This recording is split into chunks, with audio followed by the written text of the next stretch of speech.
warahmatullahi wabarakatuh. Bertemu kembali dengan saya Bu Ulfa Inayati dari SMA 1B Kudus mengajar mata pelajaran sosiologi. Salam literasi.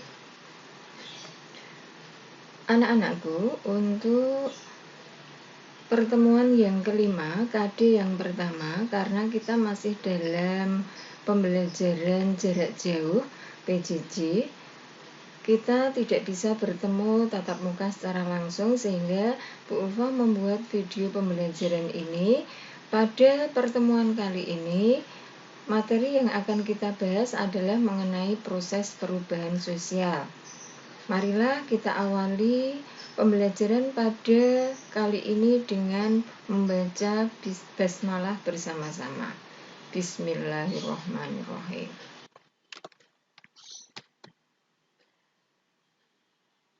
Tujuan pembelajaran kita pada pertemuan kelima ini adalah diharapkan kalian setelah mengikuti video pembelajaran ini, kalian mampu memahami proses perubahan sosial yang terjadi di dalam masyarakat.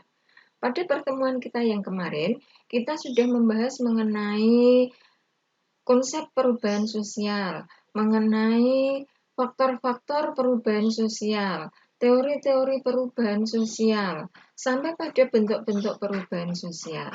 Nah, pada kesempatan kali ini, Bu Ulfa akan membahas mengenai proses perubahan sosial. Sebelum nanti pada pembelajaran berikutnya, kita akan mempelajari mengenai dampak perubahan sosial.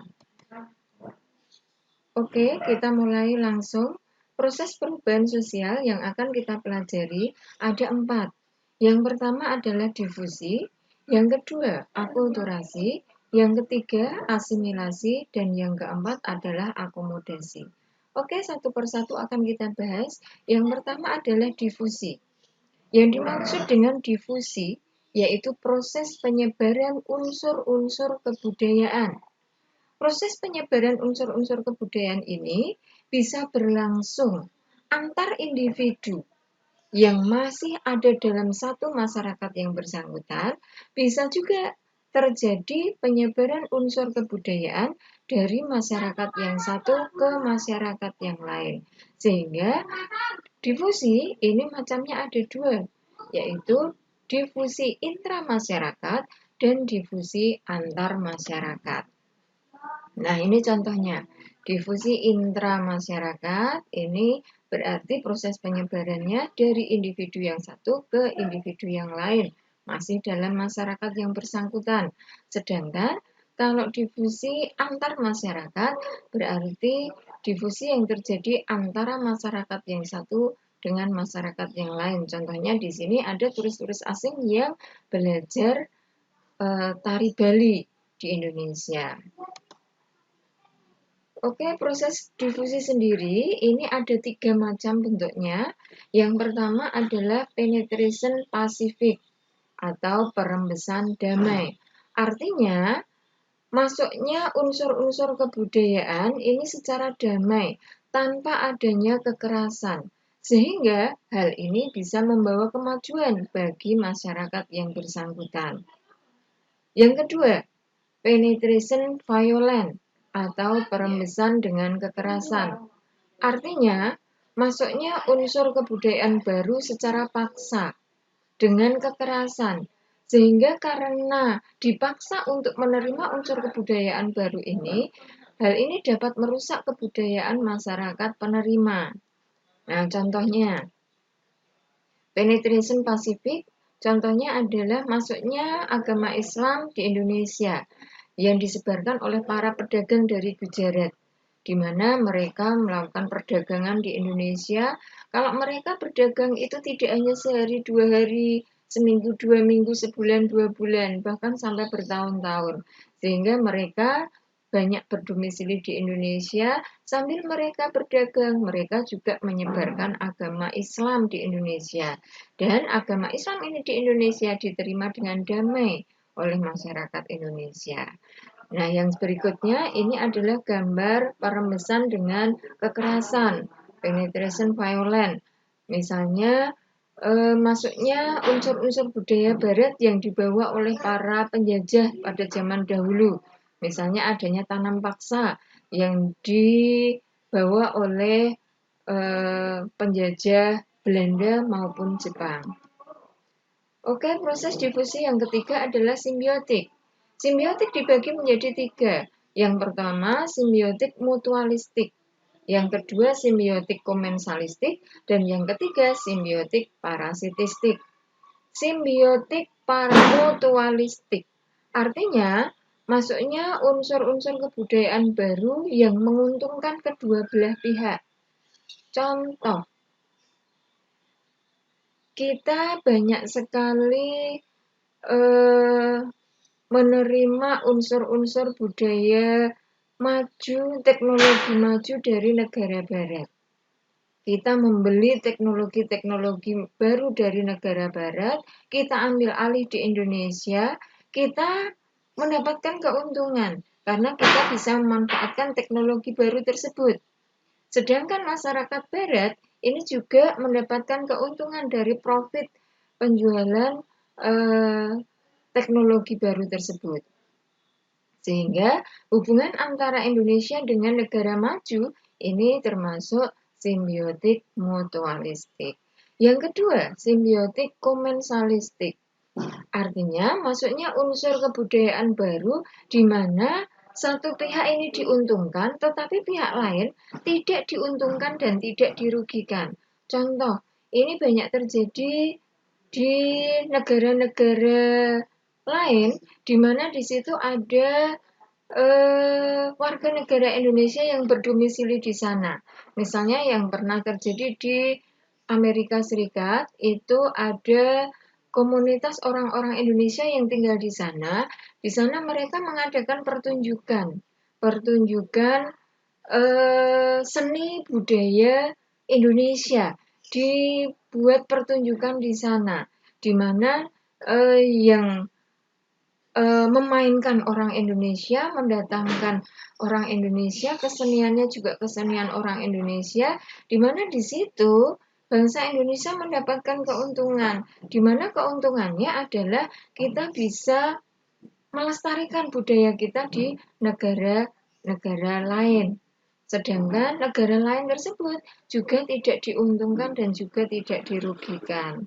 Kita bisa untung, kita bisa melestarikan budaya kita di sana. Bahkan orang-orang barat juga bisa menonton budaya-budaya milik kita. Kemudian yang ketiga adalah simbiotik parasitistik.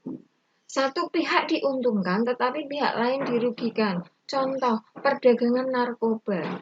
Narkoba di satu sisi pihak yang memperdagangkan itu untungnya besar karena harganya sangat mahal.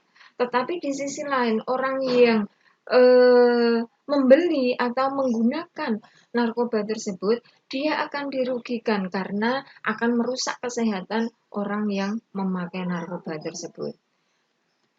Kemudian proses perubahan sosial yang kedua adalah dengan akulturasi. Akulturasi adalah apabila ada dua masyarakat yang berbeda kebudayaan hidup berdampingan dan mereka mengadakan kontak secara langsung dalam waktu yang lama sehingga mereka saling menerima unsur kebudayaan. Nah, hal ini sebetulnya sama dengan proses perubahan sosial yang ketiga yaitu akulturasi. Nah, bedanya kalau akulturasi berbeda dengan asimilasi. Sama-sama di sini dua masyarakat yang berbeda kebudayaan hidup berdampingan, mereka berinteraksi secara intensif dalam waktu yang lama sehingga lama-kelamaan mereka bisa saling menerima unsur kebudayaan tersebut. Bedanya kalau akulturasi ini tanpa menghilangkan unsur asli dari masing-masing kebudayaan. Sehingga ciri khas dari masing-masing kebudayaan, masing-masing masyarakat ini masih dipertahankan. Sedangkan kalau asimilasi, ini unsur-unsur kebudayaan, sifat keaslian dari masing-masing kebudayaan itu hilang. Nah, kita lihat contoh dari akulturasi. Contoh akulturasi ada banyak yang ada di Indonesia. Misalnya Masjid Al-Aqsa, Menara Kudus. Di sini terlihat ada akulturasi antara budaya Islam dengan budaya Hindu. Karena sebelum masuknya agama Islam, masyarakat Kudus itu memeluk agama Hindu. Nah, di sini ada kolaborasi antara budaya Islam dengan budaya Hindu. Kemudian yang kedua ada kesenian gambang kromong. Ini adalah kesenian khas Betawi. Di mana kesenian khas Betawi ini juga ada akulturasi antara kesenian masyarakat Betawi dengan masyarakat Cina. Karena kita tahu bahwa sejak dahulu kala ini banyak orang-orang Cina yang berdagang di Indonesia. Mereka banyak yang kemudian menetap di Indonesia, sehingga kemudian mereka juga membawa kebudayaannya. Contoh yang bisa kita lihat dalam kesenian gambang kromong ini adalah di sini terlihat ada alat musik Indonesia berupa gamelan dan juga di sini alat musik gesek. Ini alat musik gesek ini adalah berasal dari Cina. Alat musik geseknya disebut dengan tehian. Nah, ini acara hajatan.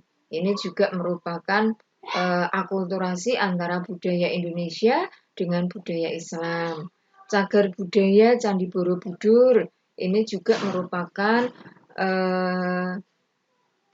contoh akulturasi antara budaya Indonesia dengan budaya India. Nah, yang sudah saya jelaskan tadi sama halnya dengan akulturasi. Asimilasi ini merupakan proses perubahan sosial yang ketiga. Bedanya dengan akulturasi, kalau asimilasi, masing-masing kebudayaan ini akan berubah sifat khasnya menjadi unsur kebudayaan yang baru yang berbeda dengan unsur aslinya. Nah, ini contoh asimilasi. Contoh asimilasi dalam hal busana pengantin. Busana pengantin untuk zaman dulu, kita orang Jawa, ini menggunakan budaya pengantin seperti ini. Yang perempuan ada cunduk mentulnya, kemudian ada aksesoris-aksesoris dari pengantin. Ini menunjukkan simbol-simbol tertentu bagi masyarakat Jawa. Tetapi dengan perkembangan zaman, maka terjadilah asimilasi. Sehingga busana pengantin untuk zaman sekarang, karena kita banyak terpengaruh oleh budaya masyarakat lain, termasuk budaya Barat, termasuk budaya Timur Tengah, maka budaya pengantin untuk zaman sekarang itu banyak yang menggunakan seperti ini. Proses perubahan sosial yang keempat adalah akomodasi. Nah, yang dimaksud dengan akomodasi yaitu keadaan yang menunjuk terciptanya keseimbangan dalam hubungan-hubungan sosial, baik itu antar individu maupun antar kelompok, sehubungan dengan norma-norma dan nilai-nilai yang berlaku di masyarakat. Nah, akomodasi ini menunjuk pada usaha-usaha manusia untuk meredakan pertentangan atau usaha-usaha untuk mencapai kestabilan interaksi, sehingga mereka saling menerima keputusan dari pihak yang satu terhadap pihak yang lain, sehingga hubungan sosial mereka menjadi harmonis kembali. Nah, ini contoh dari bentuk akomodasi. Nah, demikianlah anak-anakku semua. Terima kasih atas perhatiannya dan kita akhiri pembelajaran kali ini dengan membaca hamdalah. Alhamdulillahirabbil alamin. Selamat belajar. Terima